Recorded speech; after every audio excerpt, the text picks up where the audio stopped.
Welcome to Business as Unusual, the webinar by Noisy Little Monkey, where we discuss how marketers, salespeople, scale-up business owners can stay productive, profitable, and at peace in the pandemic and whatever comes after. Today, we're joined by the wonderful Azeem Ahmad. How you doing, Azeem? Yeah, very well, thank you. How are you? I am good, thanks. I'm good. I'm sweating buckets, Yes. which is... Do you know what? I really shouldn't say that on camera when everybody can visibly see that. I apologise. Azeem's going to take us through his recent survey into cultural diversity in the marketing sector. Azeem, you're a busy man at Staffordshire University as their digital marketing manager. Yes. You're also, as I repeatedly tell you, mate, in great shape. So you must I spend a lot of your time working out, right?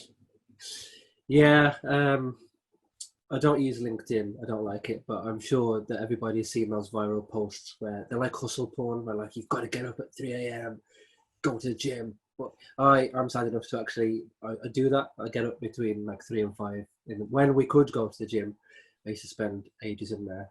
Wow. Progressively trying to lose several of my chins. Now it's all gone, and I've gained several extra stomachs or rolls in my stomach, I should say. So I'm very glad you can only see the top half of me. But yeah. Yeah, I'm shooting myself above the moves. So you are among friends, my friend. But so you do this gym stuff. You also are always studying PPC, analytics, and SEO. It feels like to me, because I've seen you do so many talks all over the place. Then you have to put all these decks together. What's behind giving up even more of your time to do this survey? Because I presume you did this in your free time. So what was behind that? Yeah, absolutely. So I did this in my free time. So the motivation behind doing the survey was that I was really interested to see what the industry thought, because as a person of colour, when I'm at a conference or whatever, I don't really see many people up on the stage, and we've talked about it to death, and I think it's covered to death. But I wanted to see what others felt and thought about it, because maybe when you're in a discussion with actual people, remember when we could see each other and talk? Yeah. Maybe when you're in that situation, you might not be as open and as expressive as you'd like to be. So I thought, if I do this completely anonymous survey, put it out there, I was surprised at how well it got picked up and how many people had filled it in. And I was surprised at how open and honest, excuse me, people were being in the results, which we'll talk about later on. And there are obviously a few things that came out that shocked me as a person of colour. So I'm hoping that when people see this, and people who are on the webinar see this and take it in, they'll think, right, okay, I now actually need to do something about it. But ultimately, that was the motivation behind the survey. The motivation behind doing all of this stuff is because I've told myself that I need to keep learning and keep trying to be a sort of better person and try and learn as much as I can. I'm not great at everything. I've definitely made mistakes along the way. But the comeback is always greater than the setback. So here I am. Oh, you've got on mute, I think, John. John, I can't hear you. Muted myself. That's why you don't hear me. Thanks, Steve. The wind was blowing because I just opened a window. Take us through your deck, dude. Share your screen. Yeah, let's go for it. Really excited for this. Awesome. So I'm going to start, before I share my deck, I'm going to start with an apology, and I haven't told John about this, but I'm going to start with an apology. I did an unconscious bias training session at work not too long ago. I won't bore you with the specifics, but there's one part of it that just hit me deep in my soul. They were talking about accents, and which accent was the most respected and trustworthy, and which was the least. And the most was Scottish from Edinburgh, that sort of region. Okay, great.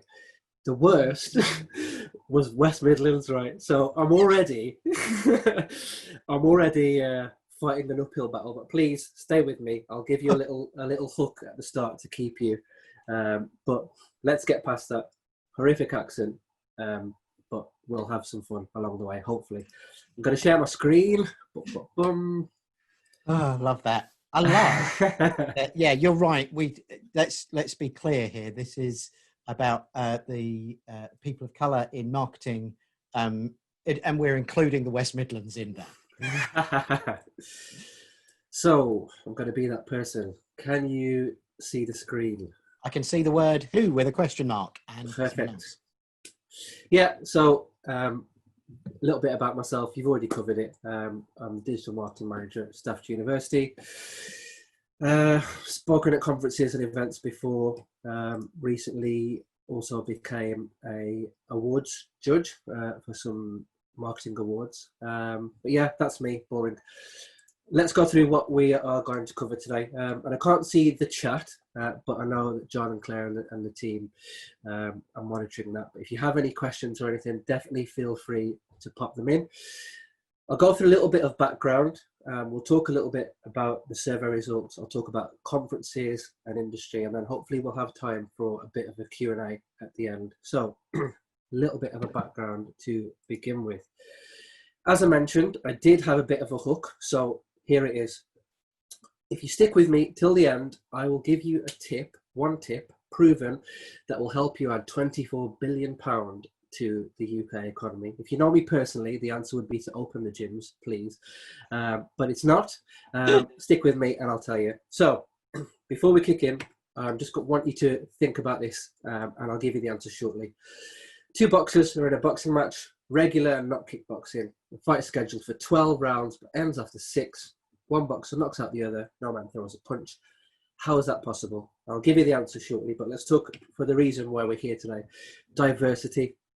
And we're not talking about the diversity on the screen, but yes, when I searched that stock image, that's what I found. So, not diversity. And when I speak about diversity, today I'm not going to talk about women because I'm not a woman and I wouldn't feel comfortable enough to talk about women. But I think that is done very beautifully by my friend who is on the webinar today, Areej, who looks after women in tech SEO. So, I'll give them a little plug. That's their handle.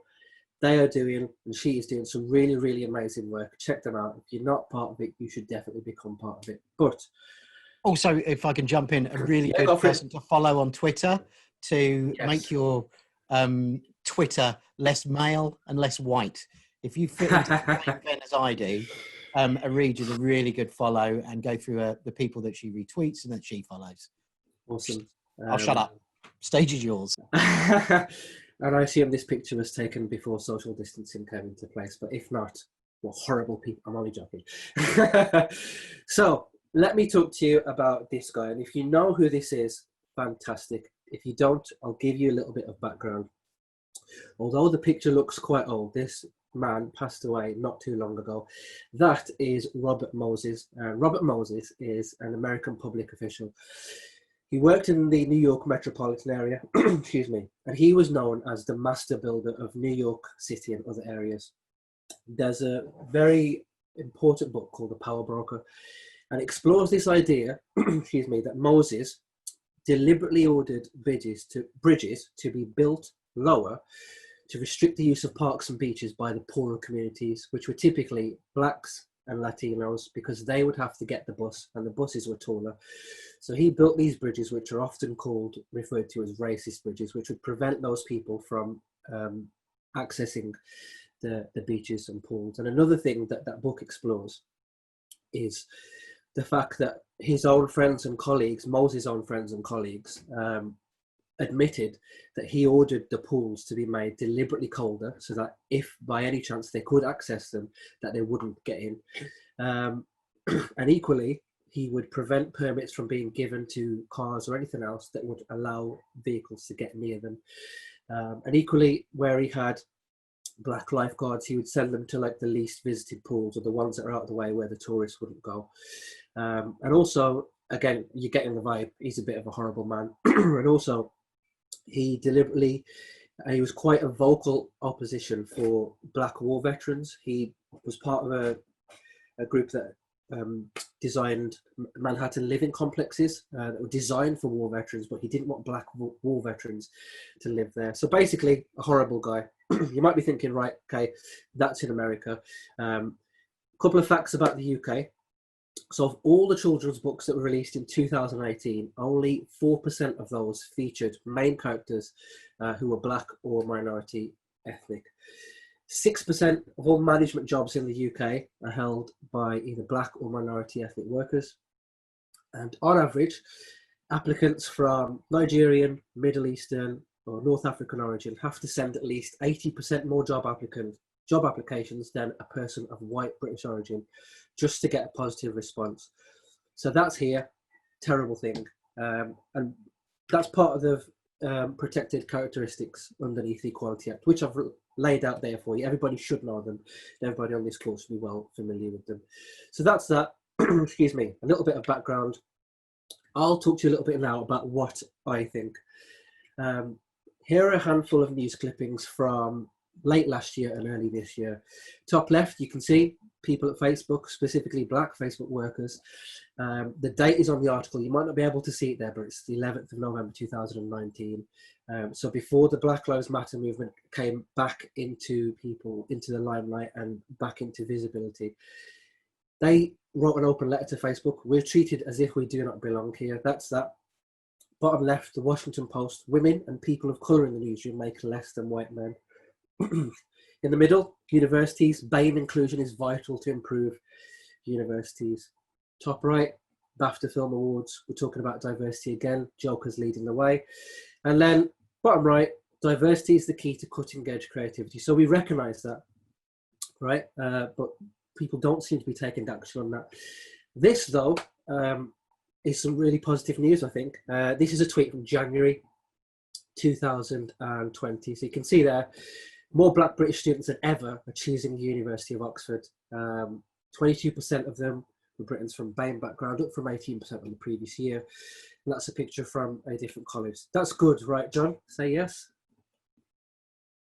He's nodding. He's nodding. I was cleaning my glasses. I can't see the screen properly.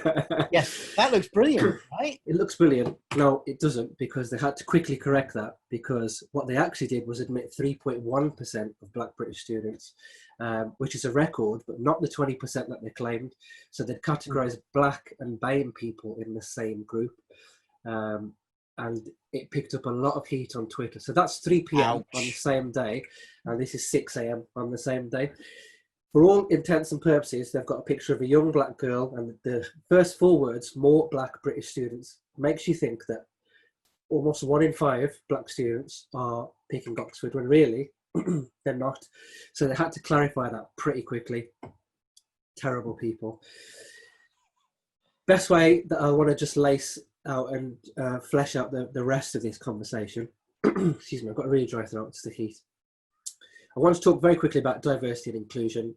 As I mentioned to John, and as John said it in the trailer for this, I think everybody on this webinar has got a very good handle of what both is. But when you share this with your colleagues, I know a few people have said that they're going to get the recording and share this with their colleagues and with their agencies. So thank you very much for that. I really appreciate it. Diversity and inclusion. Diversity, very much identity cognitive, talks about how we think, where we're from, different perspectives of who we are. Inclusion is more about empowerment and enabling. So it's about having your voice heard, like I mentioned earlier, occupying strategic senior roles and bringing your entire self to work. And the best way I can describe that is in the next slide, which is an article I saw from Tanya Joseph, who is the the brains behind the This Girl Can campaign. And she said one of her friends described it as this: that the difference between diversity and inclusion is being invited to the party and having a great time at the party. So those are the two differences. Hopefully you all know those, but for your colleagues who are watching this afterwards and they don't, now they do. Going back before we go forward, do you remember this? If you know the answer, put it in the chat. I can't see it. John, what do you think the answer is? I was watching the chat. Please, someone put the answer in the chat. No, Knox, when we're talking about my mum, by the way, earlier, this is the sort of thing she would love to do. Before we have car radio, she would make us do these sorts of things. No man throws a punch. One knocks the other out. Yeah, no, you know what? I want to try and say something funny, Azeem. I've got nothing. 5, 4, 3, 2, 1. Oh! The answer is... What a biased little shit. Yes, they were women. Hopefully someone's put that in the chat, but if you haven't... Yes, loads of woke people have put that in there. Awesome. Guys, why did you leave me hanging? I look like such a... Well, I am a dick. Awesome. So let's talk about ignorance. Perfect Ouch! timing. I love that little segue. Thanks very much. Yeah, I've really enjoyed it. So I want to talk to you about a few different types of ignorance. There are several, but I think there are three key ones, and they'll all be relevant to what we're going to talk about later on. But again, I'm just sort of laying the foundations for a little bit of the discussion later on. The first type of ignorance is, when my screen decides to work, there you go, invincible ignorance. So invincible ignorance is where you don't know something and you can't possibly know something, and there's no moral responsibility, or you absolve yourself of any moral responsibility. So the image in the background, I think there was a very famous story, which I'm going to absolutely butcher, about some knight who was going into a cave to try and defeat a dragon. Didn't have all the information or know everything about the dragon. The dragon was invincible, and eventually they ended up dying. But a better example to give you is if me and you, John, were having a debate about the shape of the earth, and I was very much a flat earther and you were, no, it's not.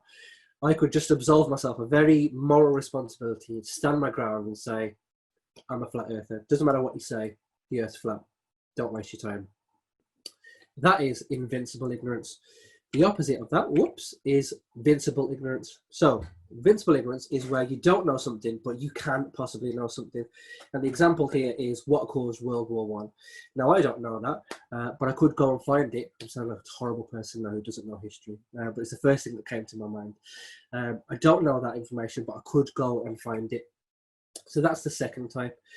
The third is affected ignorance, and that's where you don't know something you could possibly know, you don't want to know, and you try and remain ignorant. So a good example of that would literally be this whole All Lives Matter movement, or more recently at the football, where people had put in White Lives Matter as a response to the Black Lives Matter campaign.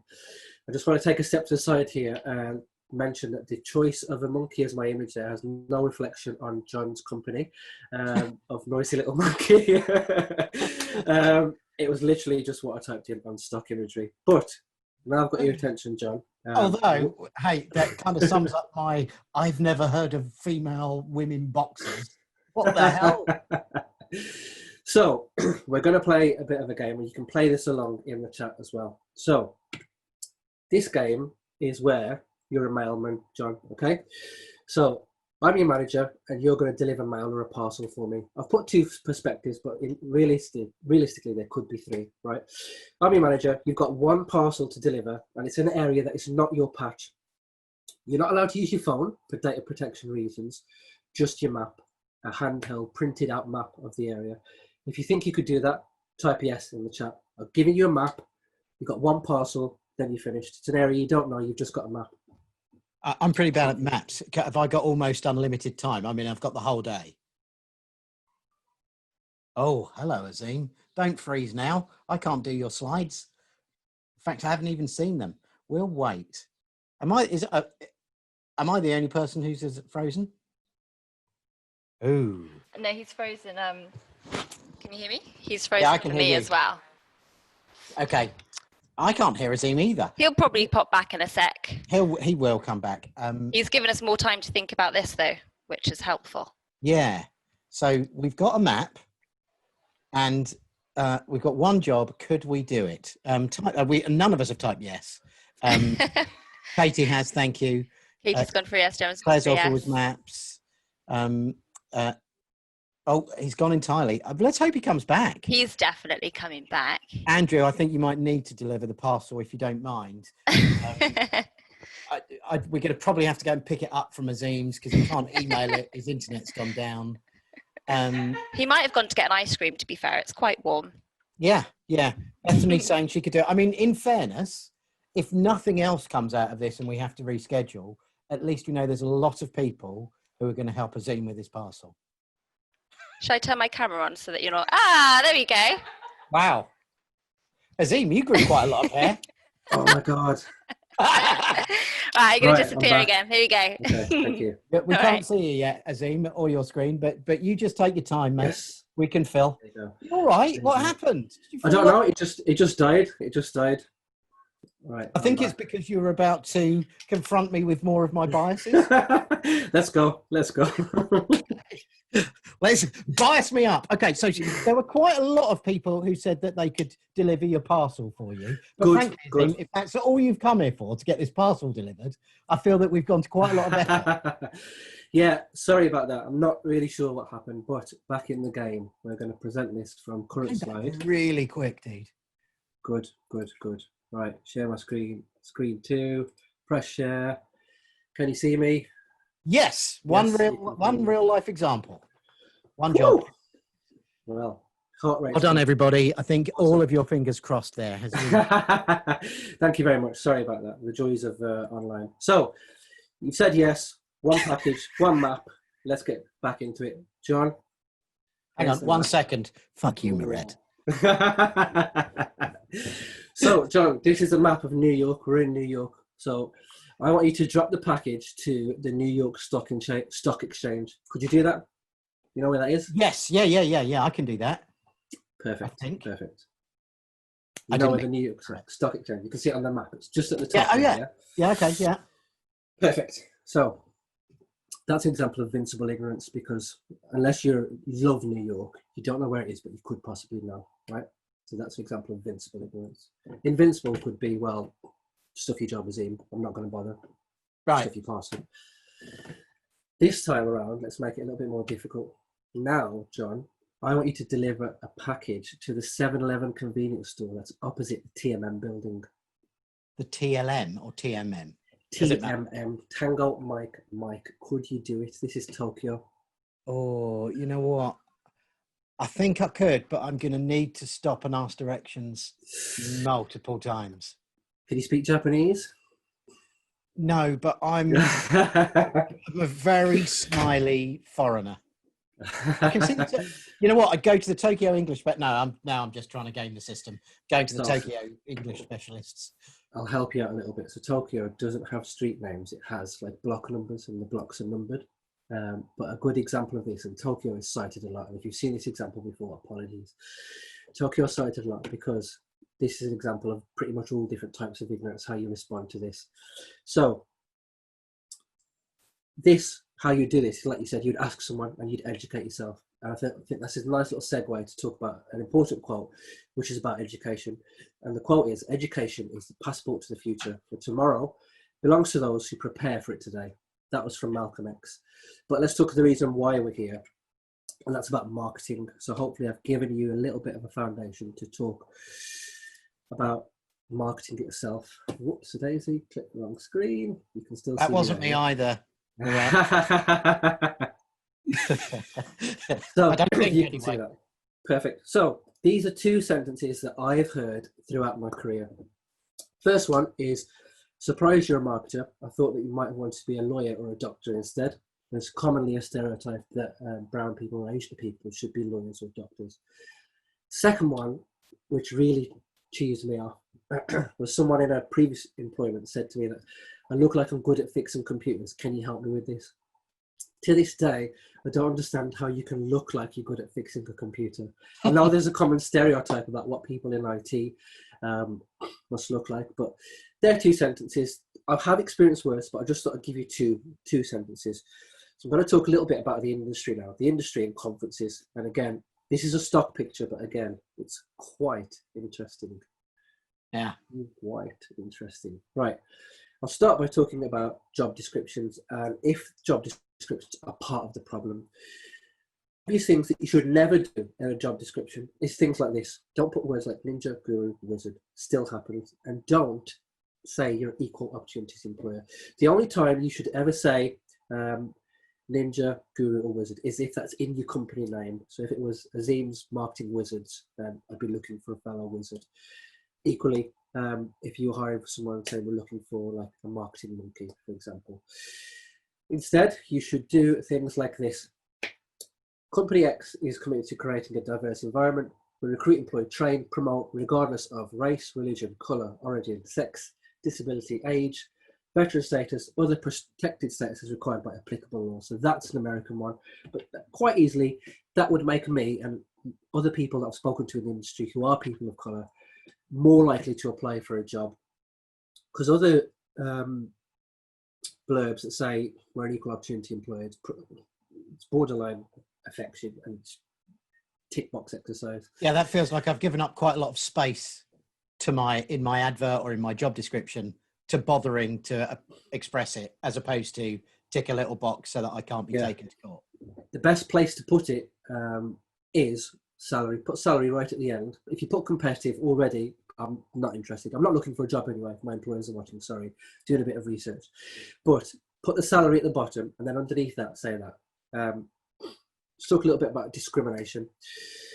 So, 55% of employed UK adults have witnessed or experienced discrimination. That is a supremely high number.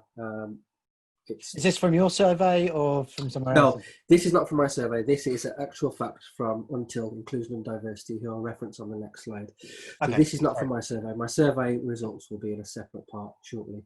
But that number itself is incredible. So we know, over half of us know, that discrimination exists.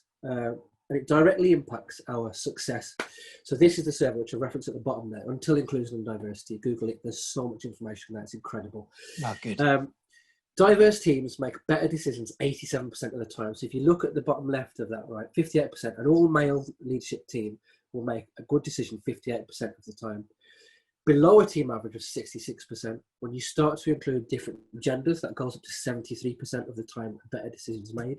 You start to get a mix of age, goes up to 80, and where you mix in age, gender, and geographic diversity, 87% of the time. So this piece of information literally tells you that you could affect decision making and make better decisions by simply having more people of different genders, ages, and geographic backgrounds. Better decisions equal more money, and that's what leads me to this slide here. So companies that are in the top quartile for racial ethnic diversity, 35% more likely to have higher financial returns above their respective industry medians. You can literally make more money by having people of colour, different ages, different genders in your teams at those levels. Incredible amount of progress and achievement and money to be made. Before I go on to the next slide, I'll tell you where I've got this from. So I saw that there was an article that was published about 600. I think they're, as a collective, they're called 600 and more, and it's about 600 and more Black advertising professionals who wanted to affect a change in the industry. So the next slide I'm going to show you is about what actions I think the industry can take. But when I saw what they had written, I thought, you know what? I can't put it any better than that, what they've done. So this is directly from them. I'll share this with you, John, at the end, so you can send it out to everybody when they get the email. So here they are. We'll go through them one by one, and I could not agree with this so wholeheartedly. The first one, go public. So don't put a black square and say we support that. Go public properly. Say that we're going to achieve X by X date. We will have 20% of our leadership will be from Black, Asian, or minority ethnic backgrounds. Then you've got a goal to go for. Again, it's not a tick box exercise, and you shouldn't be viewed as that. But people of colour are on the back foot, and now we need to get level and then get ahead. So you should measure. Can I interrupt you 1 second, because this is an important question from Sunday. Go for it. He says, is it okay for him to screen grab these slides and credit you? Yes, go for it. Absolutely. Thanks, mate.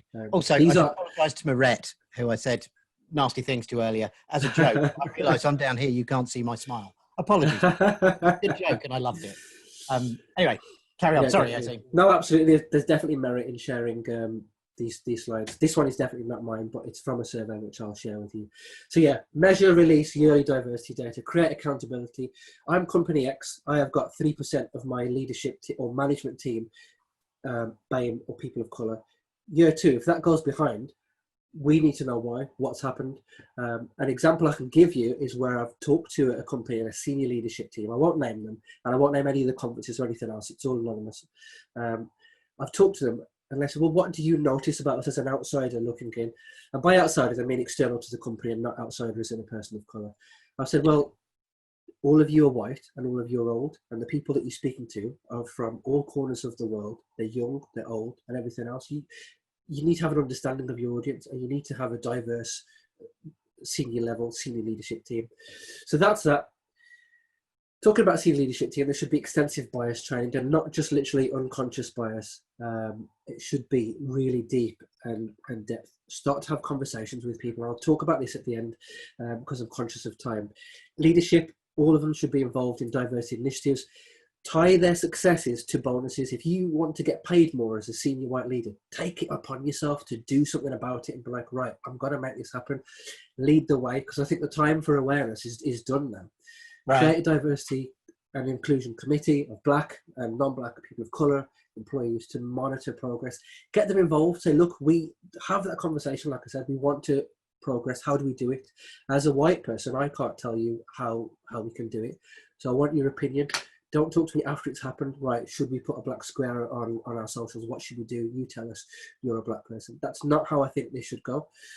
Create a panel to stop spreading stereotypes, exactly like that. And introduce wage equity. Now, this is one of the most important ones, because I think as an industry, and I think as a wider, in terms of business as a whole, we talk about the gender pay gap between women and men. And I'll mention this later on. And there's a famous point in the year where it trends on Twitter for a day, where women effectively stop working or start working for free because men are paid that much more than them. Yeah. And I don't think we highlight the gaps between people of colour. So a good example of that is, right, I'm a woman, I'm not, but if I was a woman paid less than a man, imagine how it must feel, and I'll never know this, but imagine how it must feel to be a black woman. So I'm already paid less than my peers, and I'm paid less because I'm female. Absolutely terrible. Equally, as a black man or a person of colour, as an Asian man, I'm getting paid less than these people. Why? I feel like I'm doing a good job. And like, here you go. This is you catching me being like in that water again. I'm that fish going, you mean there's water everywhere? So are we still in the UK, even though this is against the law, right? And just like it's against the law to pay, to compensate men more than women, and that happens. But we're in a place where there isn't pay equality between people of colour and people like me. Yeah. Fucking hell. And I think when I mentioned it earlier, I didn't dwell on it, but I think the word strategic now, in my opinion, is just being bandied around, and it's just that invisible ceiling holding people of colour down.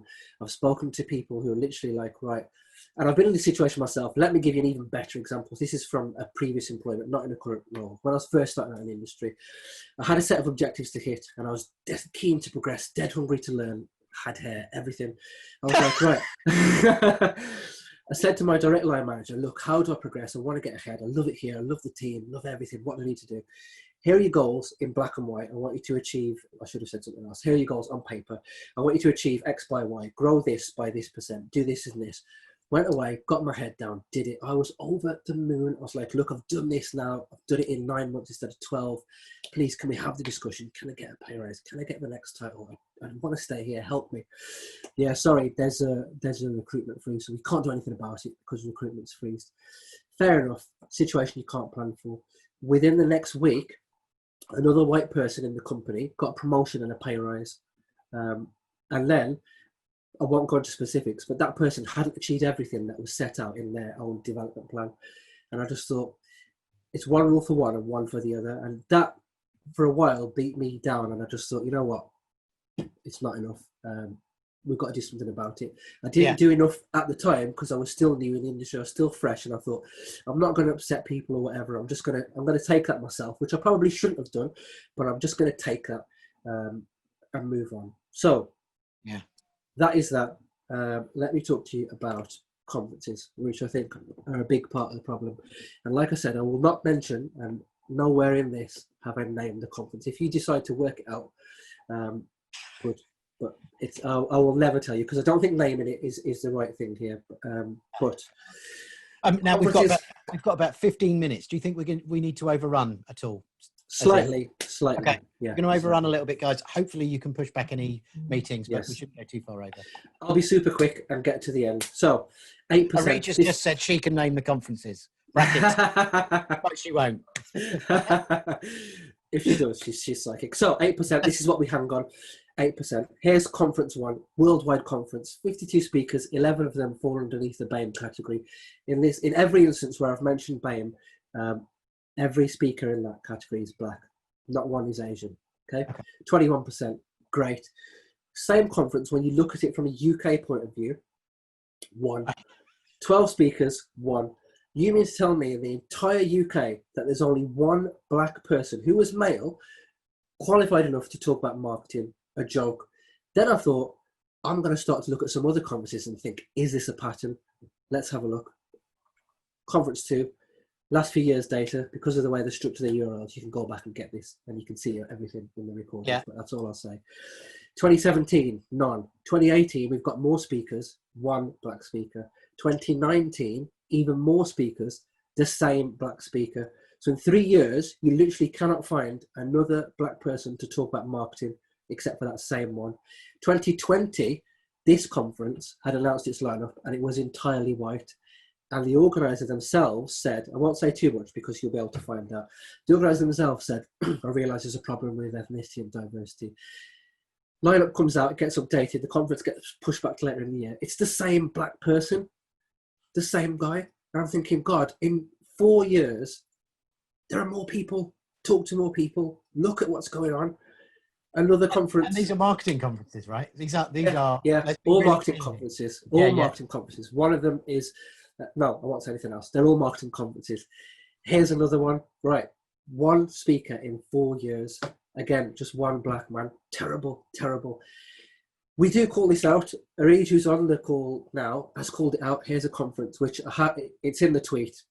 I haven't named it. It's there, and I won't say anything about it, but it's there. 8% female, no diversity. I've come back in and said, not one BAME person in that lineup. My eyes blinded by the light. Sort it out. 2 actions, literally 2 actions, right? And they're dead simple. Sign up to the DICE Charter. If you've never heard of the DICE Charter, right, it's for diversity and inclusion at events.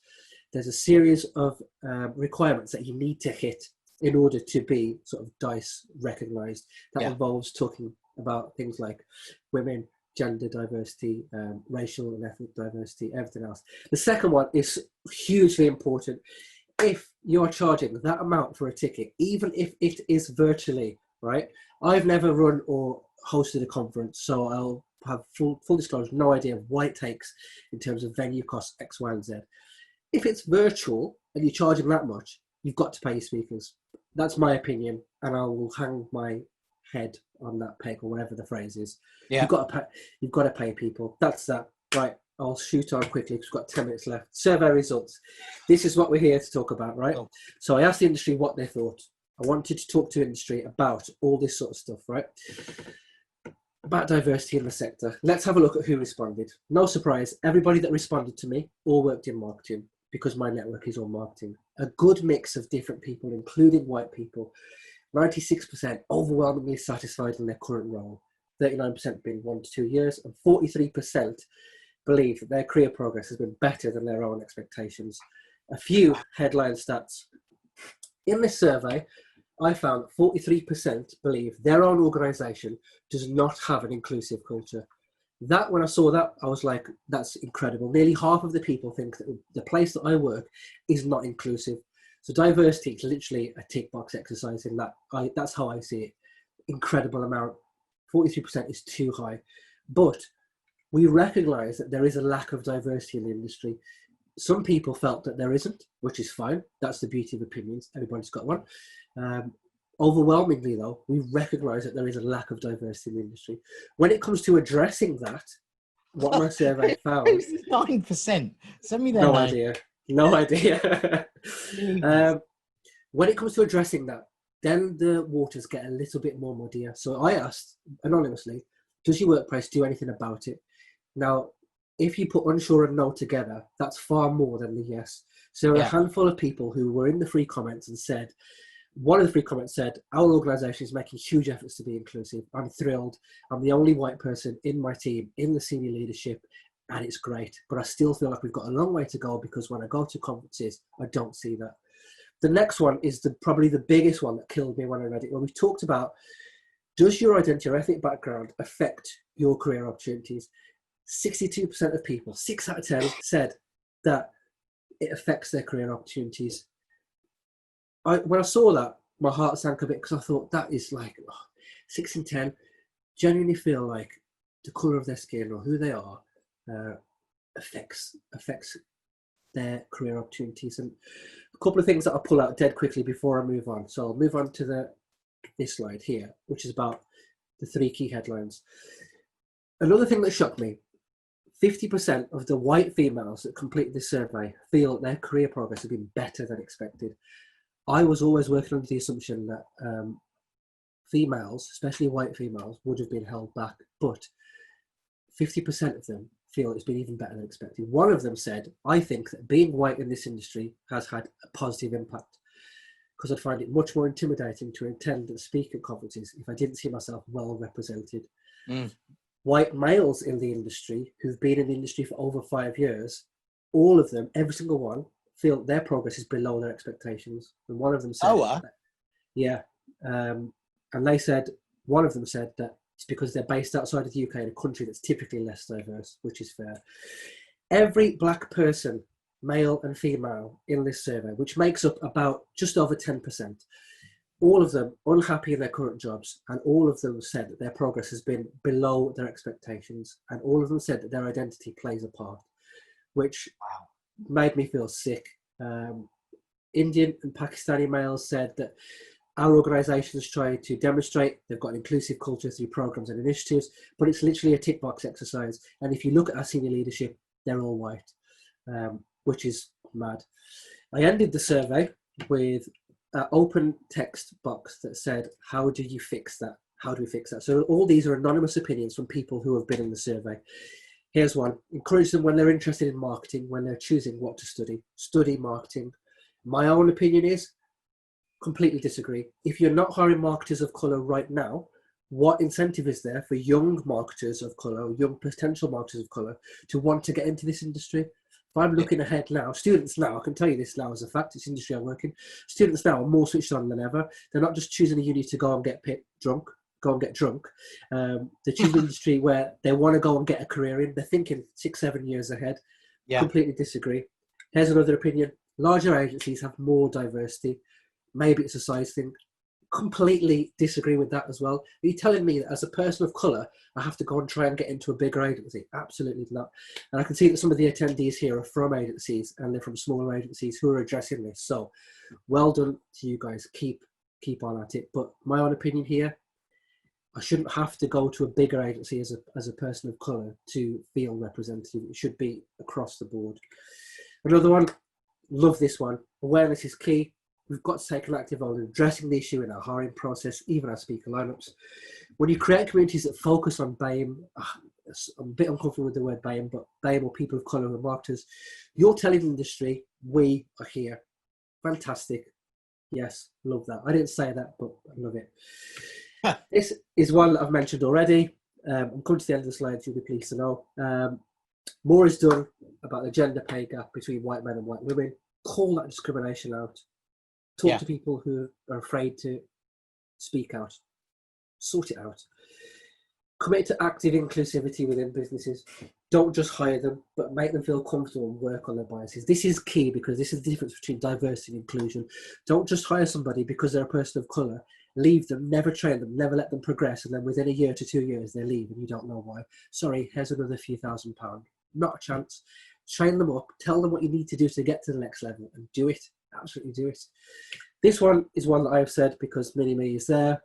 Just call it out. Say it. Call out non-inclusive behaviours. Here are a few further resources that I think you should check out. I'll leave them on the screen there for a little bit, but I'm conscious of time. I'll send all this to Andy, and he can sort that out. And to Andy, to John. Oh my God, I'm so sorry. Send that to John. And he will sort it out. It's because Andy's number one. That's payback for you. Yeah. Well, yeah, exactly. We were going to do this whole thing where you called me James because I spelt your name wrong when I was publicising this. And it's just so... It was just such a classic move, and we wanted to see whether that would go down and see whether people would notice and feel uncomfortable. But absolutely, I'm glad we didn't actually, because I think it would have been making you come across like a dick. So that is that. God, the chat is firing. Well, one thing I didn't mention. Everybody's connected. Lovely, love that. Yes. What were you? Feels like a virtual family. The last thing I was going to say, and what I didn't mention, is that £24 billion number. So that number is the same until survey, it is proven that when you allow when you allow people of colour, BAME and people of colour, to progress through your company at the same rate, that's how much money you could pump back into the economy. And God knows we bloody need it now, to be honest. I'm just enjoying the comments. Joy, you're a legend. You're one of the people I would absolutely love to meet when this is over. I'm going to just come to Bristol for a week.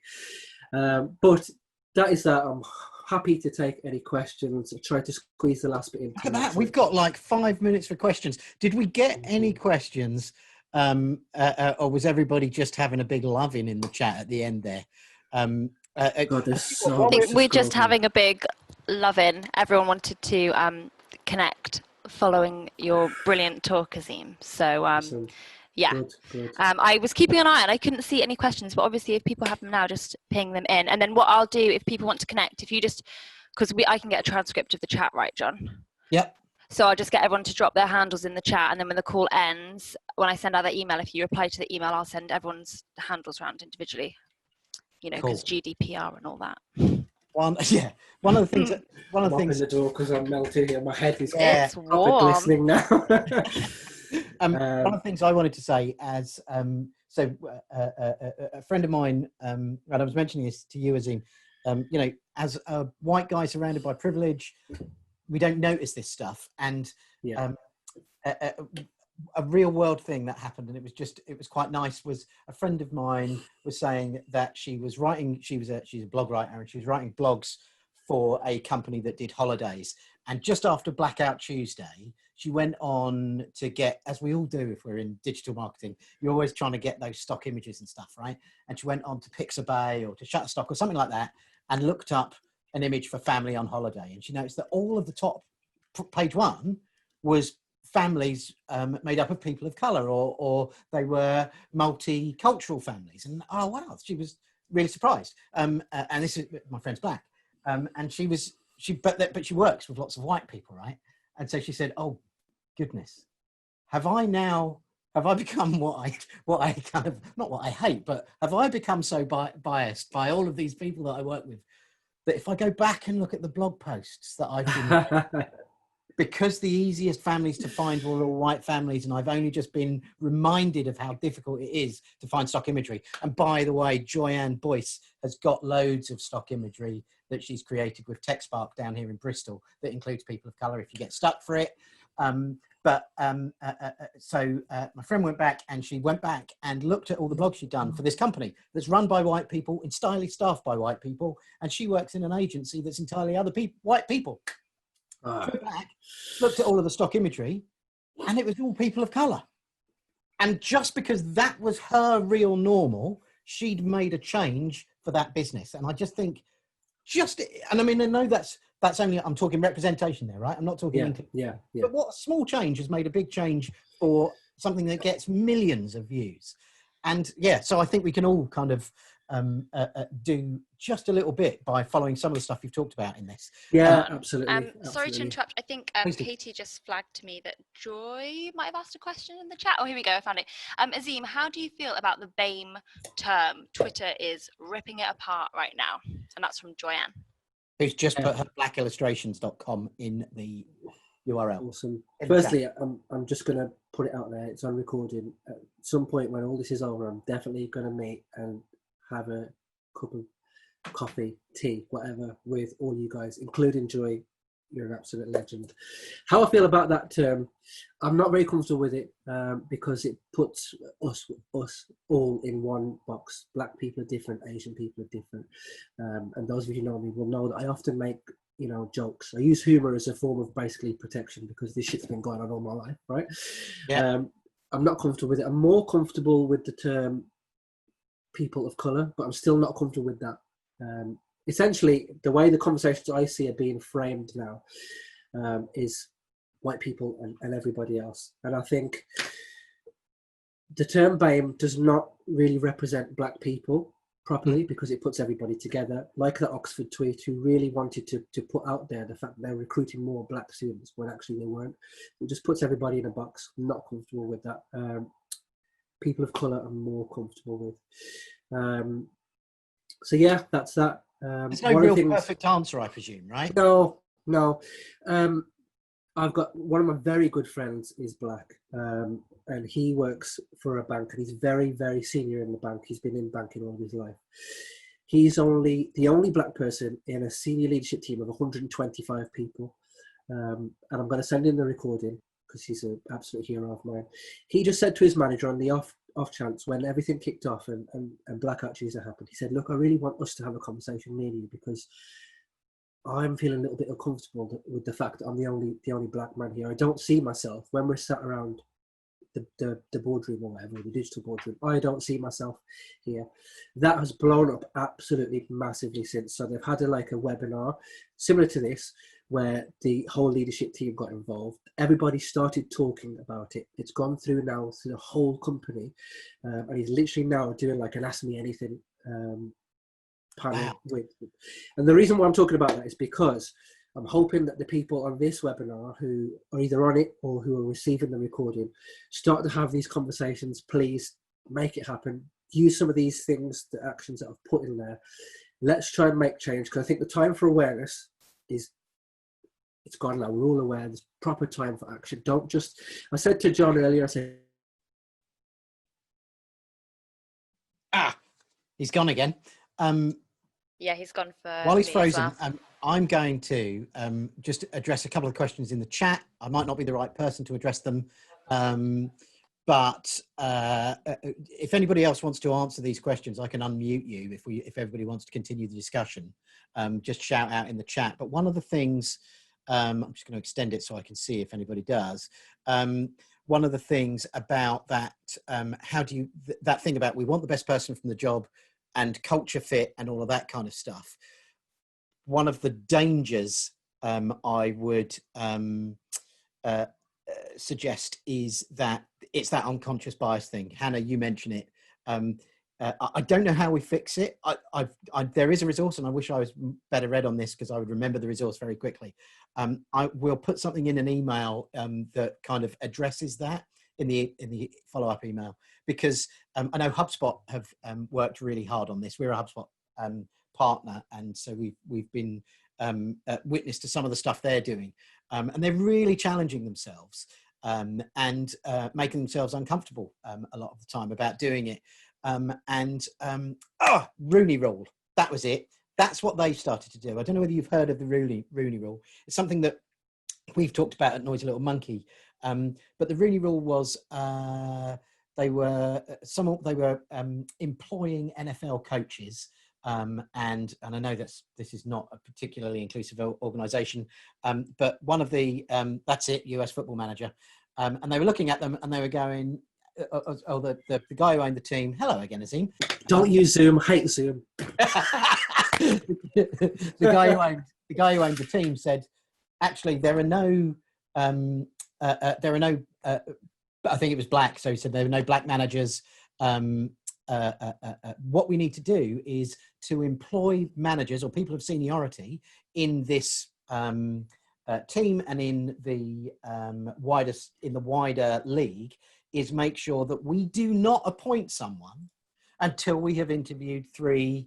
It was black is the quote, so I'm going to use black, 3 black people. But we could argue that the thing you could do here is say, we're not going to do it until we've interviewed 3 people of colour. Yes, it makes the whole hiring thing hard, but it enables us people who are in a white bias place that we know that it's conscious bias, and we know we can't get round our unconscious bias. Actually, okay, talk to 3 people. The beauty of that is, and I've got to thank Joy and Sanjay, who I rely on so many times when I get stuck, is it means you go and you ask people of color difficult questions like, where can I go and where can I find more people that we can invite to our interviews, because we're advertising in the wrong place, and part of the beauty of doing something like this is actually just doing this makes it so that we're more likely to get applicants from people of color. But it is just that thing of think about the Rooney Rule, look up the Rooney Rule. We'll try and put something else in the in the email that follows up. Yes. It was a tick box exercise, but actually if you're on this call and you're doing it, I suspect that actually you're doing it from a position of authenticity and truth. I know Joy once said to me, look, sometimes it's going to feel like tokenism, but it's only because you've not done it before. Second time you do it, it's not tokenism anymore. I love the skip the interview process entirely. Love it. I think I think we had a couple of other questions. Yeah, I'll just very quickly finish that point because you kicked me out. It literally said you have been kicked out. You were ganging up on me.